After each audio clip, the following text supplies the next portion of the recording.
Il fut un temps où pour voir un film, il fallait attendre soit une ressortie en salle, soit une rediffusion à la télévision. L'arrivée de la VHS redistribue les cartes en donnant aux spectateurs le pouvoir de regarder les films quand ils le souhaitent, le tout gratuitement grâce à la copie privée. Le DVD et maintenant le Blu-ray ont continué sur cette voie et donné plus de qualité et d'attrait au travers des versions multilingues et des bonus. Internet a aussi changé les règles en permettant d'avoir un film illégalement avant sa sortie en version française et en HD, le tout rapidement et gratuitement, là où la télé et la VOD restent dans les limites de la loi. Quiconque peut aujourd'hui avoir un accès quasi illimité au patrimoine mondial, permettant de se forger une culture selon ses goûts et de devenir un expert dans son domaine. De ce fait, pour combler le spectateur averti par tant d'années de visionnage, on se retrouve dans la même situation dans les années 50. On remplace la télévision par Internet et des innovations par IMAX, 3D, HFR ou Dolby Atmos. Comme à l'époque ça ne parle pas à tout le monde mais ce n'est pas grave, ça en jette, c'est la nouveauté qui crée l'attrait. Voilà l'une des raisons de cette escalade dans les budgets. Il faut ramener un public blasé par la surconsommation dans les salles à grands coups d'effets spéciaux.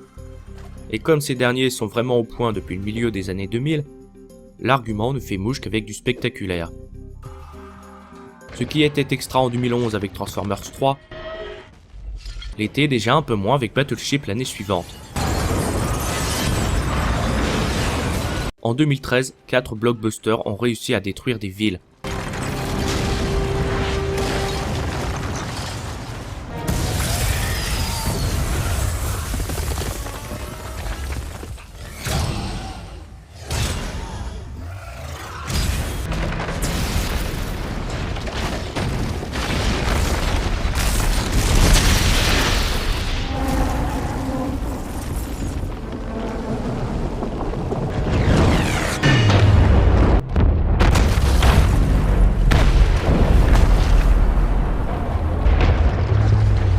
Maintenant, c'est devenu banal et chaque film doit faire plus fort que celui du concurrent en suivant un principe simple. Plus gros, donc bien mieux. La lutte acharnée des studios pour se faire une place est la seconde raison de l'explosion des budgets. Vu le nombre de films qui sortent, il faut se frayer un passage à l'aide de billets verts pour épater plus que le voisin. S'il n'y avait qu'un blockbuster par an, les budgets seraient logiquement plus raisonnables, suivant le principe de l'offre et de la demande. Et cette augmentation de budget aurait, d'après certains, un impact sur la qualité scénaristique. C'est en partie vrai. En partie seulement, car ce n'est pas dans les blockbusters qu'on retrouve en général les meilleurs scénarios. Depuis le début, on assiste à un combat le plus souvent bourrin entre les gentils et les méchants. Hollywood a usé la recette jusqu'à la rendre périmée. Du coup, les ficelles scénaristiques deviennent des cordes, et le public s'en rend compte. Il devient de plus en plus critique quand les films lui ressortent encore la même sauce. C'est finalement la mise en image et les scénarios plus fouillés qui font le reste pour donner plus, un public plus difficile, à l'œil plus affûté. Mais les super productions sont avant tout des films fédérateurs, ils n'ont pas le choix puisqu'ils coûtent cher. Et pour ce faire, il faut des scénarios disons standardisés pour plaire à tous, mais pas trop pour ne pas paraître cliché. Et c'est le talent de certains de faire passer une histoire éculée pour de la nouveauté. Malgré les faiblesses de scénarios dommageables de la plupart des blockbusters, ces derniers sont un vivier de réalisateurs que les studios sont allés trouver pour mettre du sang neuf dans la machine, et qui ont souvent le droit à 2 échecs consécutifs avant de disparaître. Néanmoins, faire un blockbuster ne veut pas dire intégrité artistique. José Padilla peut en témoigner. Robocop était son premier film hollywoodien et il s'est pris un mur en pleine face. Le temps où un gars pouvait donner vie à sa vision est quasiment fini. Pour le costume, le design a été créé par le département artistique, géré par le chef décorateur Martin Wist. Puis ce concept est parti chez Legacy Effects et les superviseurs des effets de robots John Rosengrant pour la modélisation 3D. Là, le réalisateur et le producteur ont donné leur avis et une fois fait, l'armure a pu être réalisée. Mais ce n'est pas fini car l'acteur n'est pas forcément du même gabarit que celui du costume. Ils ont donc des ajustements à faire. Une fois au point, toutes les images de Robocop ont été retouchées par Jamie Price et son département des effets visuels de Method Studio et Framestore. Pour évider le costume, l'amincir et rajouter des mécanismes en 3D afin d'enlever l'impression d'un homme dans un costume. Toute la procédure dure très longtemps et une quinzaine d'intervenants rentrent en jeu, chacun voulant apposer son idée. Pour les scénarios c'est pareil, et une histoire peut mettre des années à être validée et peut même s'engouffrer dans le development hell, terme indiquant qu'un projet reste pendant des années au stade de développement sans jamais aller vers une production. Conclusion, un film qui partait avec de bonnes idées les voit diluer avec le temps et les avis de tous. On perd une identité pour se retrouver avec quelque chose de plus classique, de plus lisse. José Padilla a réussi à imposer sa vision pour renouveler le Robocop de 87 et lui donner un look personnel, mais une bonne partie de ses idées ne sont pas dans le film. Malheureusement, ce n'est pas foncièrement la faute des studios. S'ils prennent de jeunes réalisateurs, ce n'est pas pour les broyer, au contraire, ils pensent à juste titre que de nouveaux talents peuvent apporter de nouvelles choses. Là encore, le problème vient de l'argent. Tous les gens concernés veulent le meilleur pour éviter un flop, sans comprendre qu'un film se démarquera de la concurrence s'il est le résultat de la vision d'un seul homme.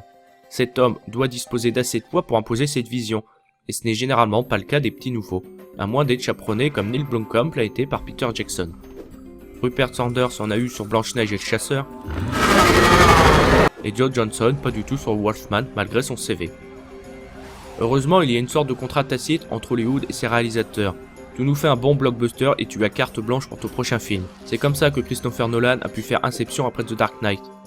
Deux preuves que les blockbusters peuvent donner autre chose qu'un bête film avec un postulat gentil contre méchant. Autre exemple, Roland Emmerich a pu faire Anonymous après 2012. L'un des deux est plus fouillé que l'autre, à vous de trouver lequel. Enfin, Michael Bay a fait No Pain No Gain entre deux Transformers. Et puis la baisse qualitative vient aussi du spectateur. L'argument type disant que ce n'est pas très grave, c'est avant tout pour se distraire ne tient pas. Et étrangement, c'est le même que ceux qui regardent la télé-réalité. Évidemment que ça a de l'importance, car c'est le spectateur qui dicte sa loi. Et si un truc moisi fonctionne sans souffler, il n'y a pas de raison que ça s'arrête. C'est vrai pour la télé-poubelle et ça l'est aussi pour les films opportunistes. Un film un peu débile de temps en temps ça va, mais il ne faut pas que ça devienne une habitude. Mais si le spectateur est responsable des films médiocres qu'il va voir et qu'il encourage par la même occasion, il est aussi responsable en n'allant pas voir des films qui prennent des risques. Quel studio s'échinerait à produire des films que personne n'ira voir, car le scénario n'est pas conventionnel et la réalisation non plus? Aucun, sauf si le film n'est pas un blockbuster ou si le réalisateur a du poids. Un autre argument vient noircir le tableau. Les blockbusters prennent beaucoup de place. Il serait suicidaire de sortir un petit film face à un monstre, et il n'y a que les comédies qui s'en sortent. Mais les recettes des superproductions offrent aussi aux studios l'opportunité de faire des films plus classiques ou confidentiels. Si échec il y a, ils seront amortis par les grosses productions. Néanmoins, c'est comme pour tout. Quand il y a des inégalités, c'est la classe moyenne qui saute. C'est pareil au cinéma. Les moyennes productions ont de plus en plus de mal à exister face aux petites productions rapidement rentables vu leur coût, et les blockbusters là aussi rapidement rentables grâce aux entrées. Dommage, on passe sûrement à côté de quelque chose. Pour finir sur une note positive en faveur des blockbusters, on a les genres qu'ils brassent. On a de la SF, des films de monstres, des zombies, de l'aventure, des mutants, de l'horreur, des super-héros, des robots, du post-apocalyptique, de l'animation. La comédie française n'est pas aussi large d'esprit. Et étrangement, c'est une idée reçue de croire que les journalistes français n'aiment pas les blockbusters. Il existe bien une fausse élite ne sachant pas de quoi ils parlent. Entre la comédie, le film d'aventure et la science-fiction légèrement kubrickienne. Et au milieu de tout ça, peut-être une morale, une philosophie, je ne sais pas laquelle.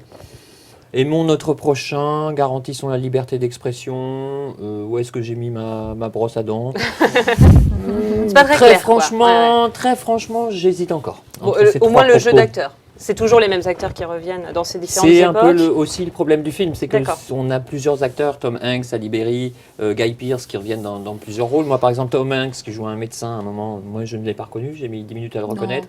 On voit de l'autre côté Guy Pearce qui à un moment devient une infirmière dans une maison de retraite.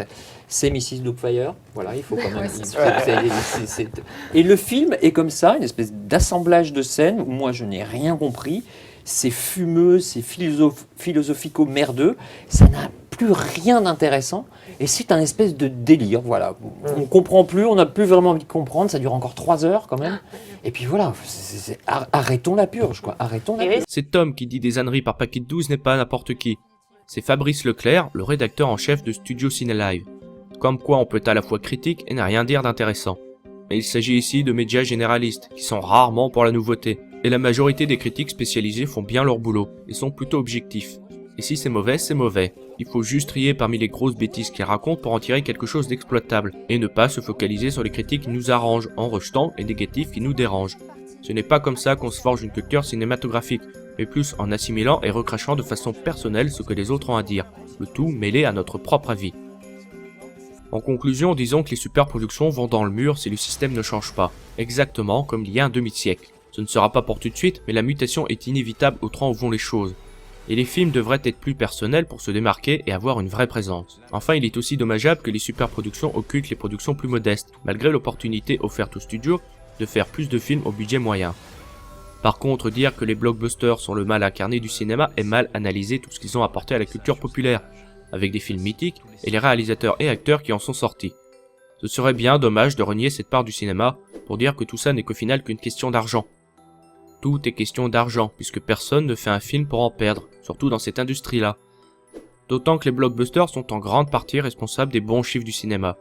Et puis c'est comme pour tout, il y a des choses franchement moins réussies, Mais il sort aussi des films plus complexes ou donnant un discours plus mature au-delà de l'américanisme qu'on prête trop souvent aux blockbusters. Arrêtons de les fustiger et donnons l'exemple en allant voir les films qui sortent du lot, car c'est le spectateur qui décide afin de ne plus voir de films gâcher le temps et l'argent de tout le monde.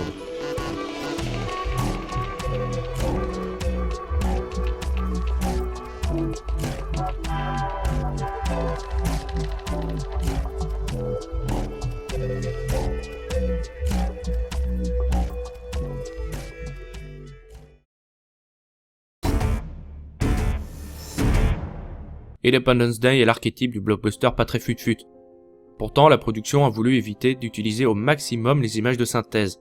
Le film a donc des effets spéciaux vraiment étonnants de simplicité. Les nuages viennent de peinture injectée dans un bassin par un tuyau percé de tout son long, le tout éclairé par l'arrière. Les ombres sur les bâtiments ont été obtenues à l'aide de véhicules reculant vers les miniatures. D'ailleurs, Roland Emmerich a gardé la Statue de la Liberté pour son bureau. Concernant les miniatures, elles ont été aussi utilisées pour la scène de manifestation. Tout le décor est une miniature, la Maison Blanche, le jardin et les hélicoptères. Le plan est obtenu en jouant sur la perspective. Les destructions sont également des miniatures placées à 90 degrés pour que les flammes suivent le sol et s'enroulent autour des immeubles. Les voitures proviennent de quais du commerce projetées en l'air en tirant sur des fils ou avec de l'air comprimé. La bataille aérienne a été filmée telle quelle pour le destroyer. La maquette était suspendue dans le désert et tournait doucement pour créer un effet de gigantisme. Pour les plans avec l'avion radar Ewoks, c'est encore une maquette du commerce, suspendue devant des photos. Pour Air Force One, même procédé, avec des nuages en coton. Enfin, pour les F-18 qui explosent, c'est la même astuce que pour les villes. Pour donner le sentiment de vitesse des chasseurs, ils ont été mis à la verticale pour que l'explosion aille de l'avant vers l'arrière. Pour l'arrivée des pilotes, encore des maquettes du commerce, mais aussi des avions en bois, l'armée n'apportant pas de caution au film à cause de la zone 51. Mais ces économies concernent aussi les décors. Le bar ne comporte que 3 murs et donne directement sur le désert. C'est pourquoi on ne voit jamais le comptoir derrière le bar. On peut même voir un drap noir marquant la fin du décor. Le bureau ovale, lui, était déjà utilisé pour Nixon quelque temps avant le tournage. De tout ça, on obtient un film ne coûtant pas très cher pour une production de ce gabarit. Independence Day a coûté moins cher que L'Effaceur, Mission Impossible ou encore Au revoir à jamais. 3 films d'action pourtant moins ambitieux, et son usage raisonné des images de synthèse devrait être appelé à tous qui en profitent par facilité.